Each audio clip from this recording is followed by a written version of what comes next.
So earlier this week, I got a chance to sit down and talk with the director, the curator of Spacesuits, Kathleen Lewis. She's actually, her full title, Curator of International Space Programs and Spacesuits at the Smithsonian Institution's National Air and Space Museum. And we got to talk a little bit about what they've been doing about getting Neil Armstrong's spacesuit out so that you can see it. Take a look. Joining us right now, Dr. Kathleen Lewis, who has the best title in the world. She's Curator of Spacesuits at the, well, a little more than that, Curator of International Space Programs and Spacesuits at the Smithsonian Institution's National Air and Space Museum. Dr. Lewis, thanks for joining us on the new Screensaver. It's great to meet you. Oh, thanks for having me. You have such a good job. Yes, I do. Thank you. How does one get that job? Oh, no, I'm not planning to go anywhere anytime. Oh, I don't mean to take yours. What was your training in aerospace, in spacesuits, in... My training is in history. In Russian history. Russian history. Yes, and that's how I came along to the Smithsonian, to the Air and Space Museum, and I expanded and have gone on to include spacesuits. We're so grateful for the Smithsonian. It's such a treasure, a national treasure to have. And the Air and Space Museum, for anybody who watches our shows, you know, because we're all geeks, is geek heaven. I mean, it is amazing. So, well, one geek heaven to another. Thank you. So how did you come by Neil Armstrong's Apollo 11 spacesuit? The Apollo 11 spacesuit, along with Neil Armstrong's, Buzz Aldrin's, and Michael Collins, were transferred to the museum, the Air and Space Museum, in 1972, and they came from NASA after NASA was finished with the mission, with testing them, and then with their nationwide tour of the spacecraft, the Columbia spacecraft, and the spacesuits. They transferred them to the museum for keeping, into our permanent collection. And what kind of condition were they in when you got them? Actually, in very wonderful condition. NASA thought well ahead.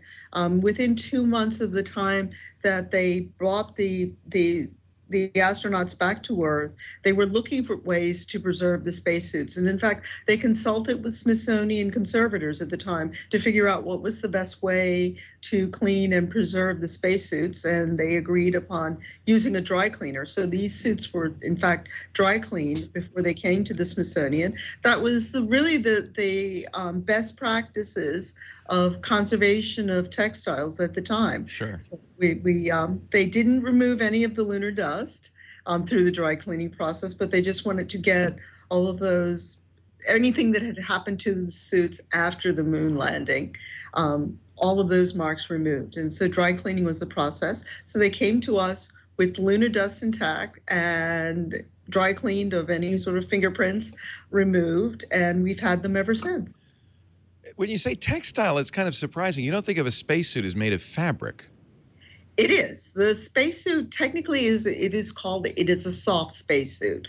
And that means that it's made of textiles and soft materials. And it only becomes rigid when it is pressurized in a vacuum. So it is a soft spacesuit. And it's made of layers, of 21 layers of materials, of 12 different types of materials that are in the suit, and they protect the astronaut against holding the air inside, protecting them against the thermal and solar visible light and UV radiation that the astronauts are subjected to, and it also protects them against the particles. I mean, we've been watching the Perseid meteor showers recently. Well, there are all sorts of particles up there in space traveling at the same speed as a spacecraft at about 17,500 miles an hour. And those spacesuits were designed to protect the astronauts against them as well. It's a pretty harsh environment up there. And yet they have to be able to move around. It can't be armor. Yes, it can't be armor. They have to be able to move around, and they also have to be able to take the suits on or off inside that confined space that is a spacecraft. Right. So they designed the suit to fit the spacecraft. It actually had to perform in 3 realms. It had to perform inside the Columbia, the command module, inside the lunar module, the Eagle that Armstrong and children took down to the moon, and also perform as an autonomous spacecraft on the surface of the moon when they put on their backpacks. That's a great way to put it. They're in their own autonomous spacecraft, aka a spacesuit. Yeah.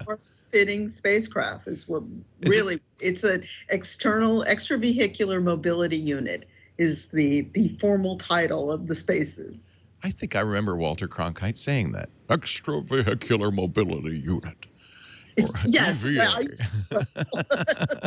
You did actually, you're still doing it. It ends on Wednesday, the 19th of August, a Kickstarter project to restore Neil's suit. And I'm proud to say that Kickstarter users have responded well to this. You've already exceeded your $500,000 goal. It's amazing. Yeah. Like, the last I looked, I think it's almost 8,300 people have backed this, and that is wonderful for us to know. Well, who wouldn't? I mean, that you can't get much more of a historical artifact. We're very fortunate. I mean, it is our recent history, but we're very fortunate to have it. And I think it's so inspiring to see something that walked on the moon. Well, it's a recent history, but fortunately or unfortunately, most of our museum visitors are too young to have remembered Neil Armstrong's first step on the moon. Their median age is 39 years old, and that happened 46 years ago. So, and we are also confronting a problem that we've discovered with the spacesuit in the preservation.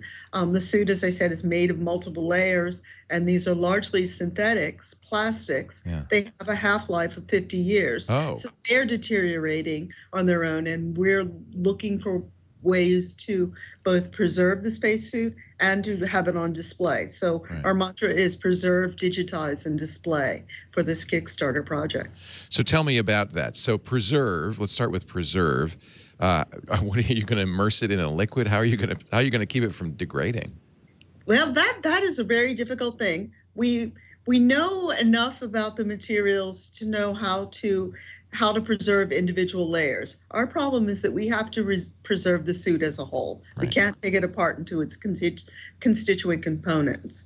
So we have discovered, I've worked with my colleague, Lisa Young, who's our objects conservator, and she has determined that keeping it at a mildly cool temperature, about 60, 65 degrees Fahrenheit, about 15, 17 degrees Celsius, and at a low relative humidity at 30%, that is the optimum condition that will keep the suits stable and prevent the greatest extent of deterioration.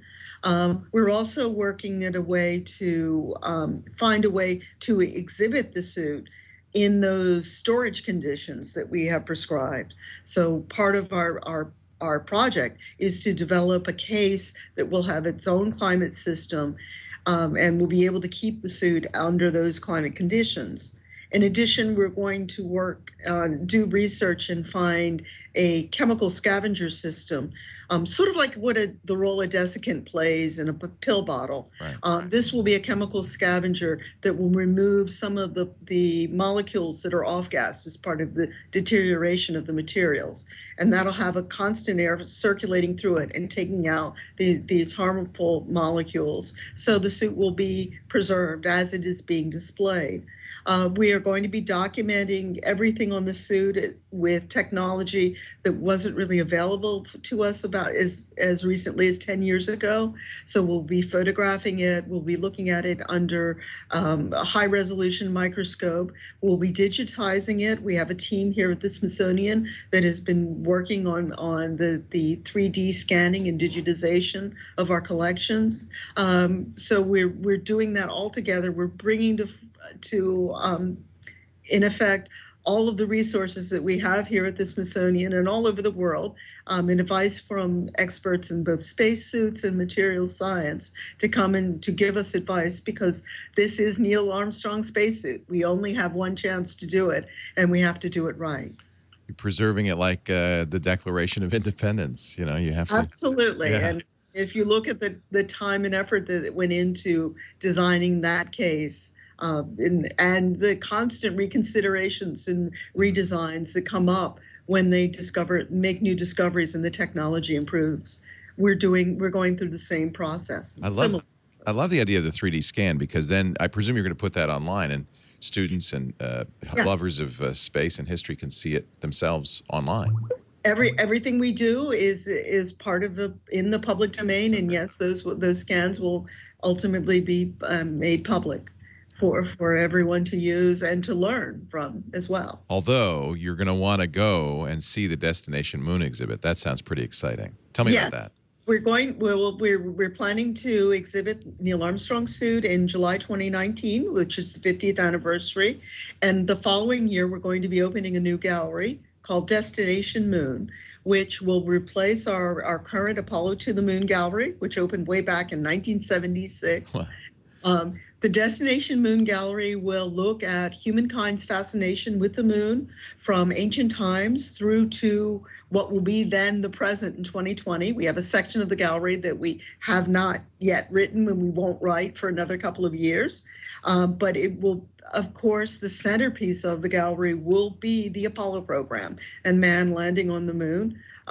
The Apollo 11 command module will be in the center, as well as Neil Armstrong's spacesuit. And we hope that we will be able to convey the excitement of that era to all those people who weren't born, who come through our doors and don't remember, sitting up in front of their parents' black and white TVs back in 1969. Well, yes, I do. I'll never forget. Oh man, it's like Magellan. I mean, this is one of the these three were the great explorers of our time, and making such a huge difference in human history. Are there other suits that you'd like to preserve? Yes. The next suit on our list, and this is our stretch goal as part of this Kickstarter, is Alan Shepard's Freedom 7 Mercury spacesuit. And we're often asked, why Alan Shepard's suit? Well, these are really the alpha and omega for the Apollo program.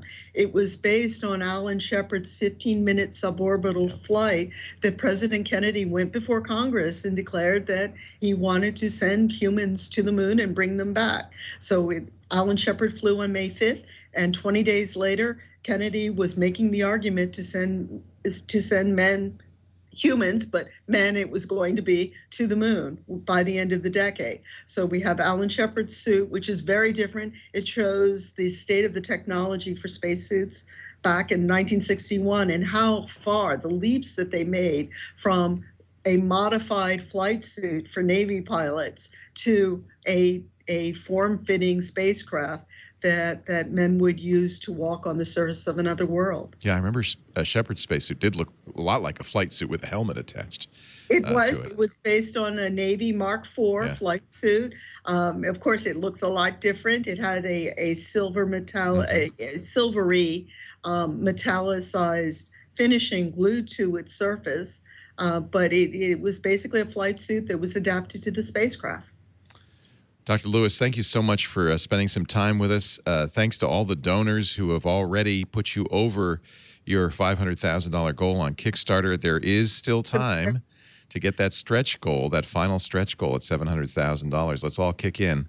The Kickstarter project ends August 19th. Just go to Kickstarter.com and search for Neil Armstrong or Spacesuit. I don't think there are any other spacesuit projects on Kickstarter right now. Dr. Kathleen Lewis is Curator of International Space Programs and Spacesuits. Best title ever at the Smithsonian Institution's National Air and Space Museum. I'll see you in 2020. Yes, I can't wait. We're going to do a show from there. I can't wait. Thank you, Dr. Lewis. She was great. Have you ever been to the new Air and Space? No, I have not. It's been open about 12 years. It's out by the airport. It's out by Dulles, not downtown D.C. And it's a giant hangar because they've got shuttles in there. They've got everything in there. You got to go. Well, I'll take the kids. They'll love that. Yeah. You don't remember the landing, probably. You're way too young for that. That was a little before me, but yeah. A little before your time. They have 3 days to go, by the way. If you want to contribute, they're close. Only $6,000 off their stretch goal to get the Mercury suit reconditioned. I asked her, why do you go to a crowdsource? She says the government doesn't cover this. Well, I was just going to say, it's pretty exciting because next week we're going to do an interview with the folks from the Vatican who are doing a Kickstarter to redo the Sistine Chapel. And no, then, you're lying. And well, then Greece with the financial troubles the Acropolis, they're going to do a Kickstarter down. to get that. What is wrong with us? No, why can we not? The reason is the Smithsonian is paid the budget, about 60% of the budget comes from the federal budget. And that's to keep the buildings going and that kind of thing. They do fundraisers all the time as most museums do, for special projects. This is the first time they've ever opened it to the public. Instead of having, a ritzy event with poo-poos and champagne, we're all part of this. And I think I like the idea that we could participate in this. I like that you're coming into speaking pidgin. You've got your Hawaiian vibe on because I'm here. Yes, the shirt. Little Easter egg for you, gang. Did you notice? It's a little Easter egg.